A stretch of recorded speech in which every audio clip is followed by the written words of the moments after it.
A seleção brasileira fará história na Copa do Mundo de 2026 com um uniforme totalmente inédito. Pela primeira vez, a camisa away número 2 será vermelha, substituindo a tradicional azul, e produzida pela Jordan, divisão de basquete da Nike. Nas redes sociais, a informação já viralizou com piadas por parte do público e revolta dos bolsonaristas, que usam o verde e amarelo da Confederação Brasileira de Futebol como uniforme da extrema-direita. Vocês têm um mau gosto terrível. Usar essa camisa vermelha que só remete ao MST, PT, CUT e Che Guevara é um tiro no pé no marketing, escreveu um seguidor do ex-presidente Jair Bolsonaro. Ano de eleição, vagabundo com a camisa amarela da seleção e vagabundo com a vermelha, ironizou outra usuária do X. Outros memes que surgiram nas redes sociais relembram com sarcasmo o bordão usado pela extrema-direita no auge do antipetismo. Mas a camisa será.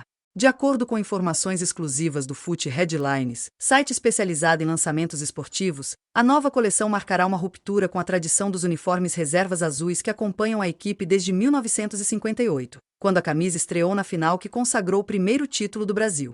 Na ocasião, só fazia-se um uniforme para a competição, mas a delegação brasileira precisou improvisar ao chegar na decisão contra a seleção anfitriã do torneio, a Suécia, que também vestia-se de amarelo.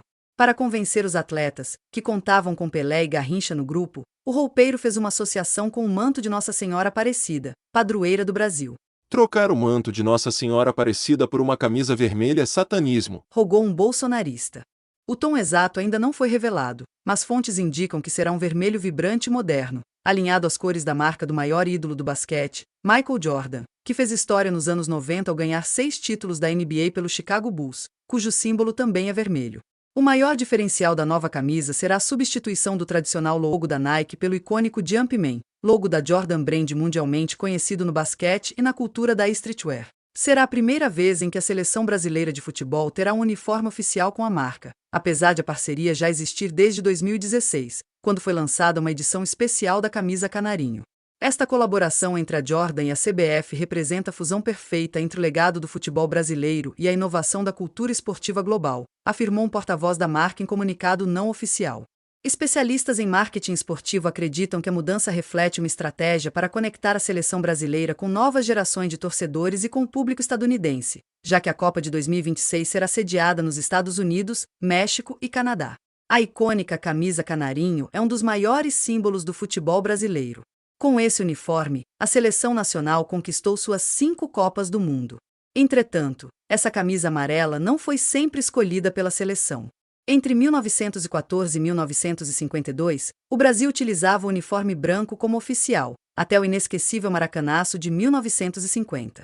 Durante esse período, a seleção precisou improvisar em 2 situações e usar uniformes alternativos. A primeira delas aconteceu no Campeonato Sul-Americano de 1937. Antes de 1958, o Brasil jogava com um único uniforme, a camisa branca com gola azul. Inclusive, na primeira vitória mundial, contra a Suécia, a seleção precisou criar uma camisa azul para a final, que se tornaria a segunda camisa oficial. Para o torneio de 1937, a situação foi parecida. Na primeira fase, o Brasil enfrentou o Peru, que jogava com a tradicional camisa branca e a faixa vermelha diagonal.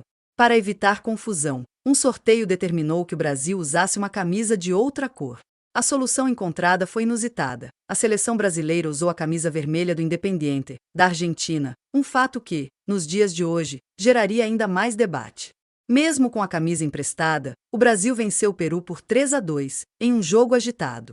No entanto, a segunda fase do torneio trouxe uma situação ainda mais curiosa. O rival Boca Juniors havia emprestado seu uniforme ao Brasil em outra ocasião, e agora, contra o Chile que também vestia branco, o sorteio favoreceu os chilenos. Assim, mais uma vez, o Brasil precisou improvisar a camisa. Segundo relatos, um colaborador do torneio, torcedor do Boca e ligado à diretoria do clube argentino, emprestou a camisa ao Brasil. Foi a primeira vez que a seleção usou as cores azul e amarelo, e o resultado foi mais uma vitória impressionante, 6-4. Na final contra a Argentina, o Brasil empatou o primeiro jogo em 0-0, vestindo a camisa branca. No jogo decisivo, a Argentina venceu por 2-0 e ficou com o título. Depois da adoção do uniforme amarelo, a seleção só usou outra cor em 2019, na Copa América. A CBF decidiu trazer de volta a camisa branca, como uma espécie de redenção pelo uniforme que foi abandonado após a derrota de 1950. Nesse torneio, o Brasil se sagrou campeão ao vencer o Peru por 3-1. Apesar disso, é inegável que a camisa amarela se tornou um ícone, assim como a azul. De vez em quando, a Nike lança terceiras camisas para os torcedores, mas é a camisa canarinho que predomina nos gramados, uma camisa manchada pela extrema-direita, que a veste em cada comício golpista. O que fazer? Ninguém aguenta mais torcer para a equipe da CBF, e não apenas por causa do desempenho vergonhoso dos atletas em campo e fora dele. Após a Segunda Guerra Mundial, a Alemanha se viu dividida entre o Oriente e o Ocidente, e o processo de reconstrução da identidade nacional foi longo e repleto de simbolismos. Um exemplo marcante foi a adoção de hinos nacionais que refletiam as mudanças políticas e sociais. A República Democrática Alemã, representando o Bloco Socialista, adotou o hino Auferstanden aus Ruinen, Reerguidos das Ruínas, refletindo uma reconstrução. Já a República Federal da Alemanha, a parte ocidental, demorou a adotar um hino oficial e, quando finalmente o fez em 1952, optou por Deutschlandlied, Canção da Alemanha, mas com a exclusão da primeira estrofe.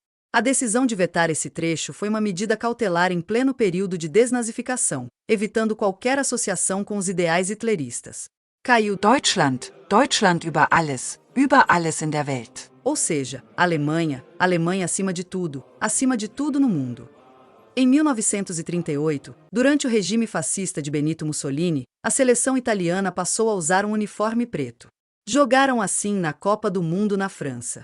A escolha da cor, que remetia aos camisas negras, exércitos paramilitares fascistas, foi temporária.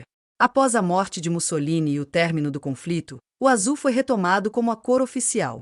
Esse histórico de reconstrução simbólica e de conscientização de que certos símbolos e práticas precisam ser afastados devido às suas associações com tiranias pode ser comparado à situação atual do futebol brasileiro. A camisa canarinho, em sua tradicionalidade e identidade, passou a carregar uma conotação sinistra. O Brasil enfrenta a necessidade de recuperar o amor pelo time nacional, conspurcado também por cafajestes como Neymar e acólitos. A camisa, que antes era símbolo de orgulho, se tornou uniforme dos seguidores de Jair Bolsonaro. Portanto, assim como a Alemanha teve que adotar um novo entendimento do seu hino e a Itália recuperar a azul em nome de uma nova realidade, o Brasil, hoje, precisa considerar a mudança de sua camisa da seleção. Se há uma maldição sobre o futebol brasileiro, ela não se deve a um técnico ou a uma má convocação. Começou quando os símbolos do país foram corrompidos. Enquanto não houver resgate dessa imagem, não só da camisa, mas do que ela deve representar, a seleção continuará sendo alvo de chacota, principalmente pelos rivais que antes a temiam.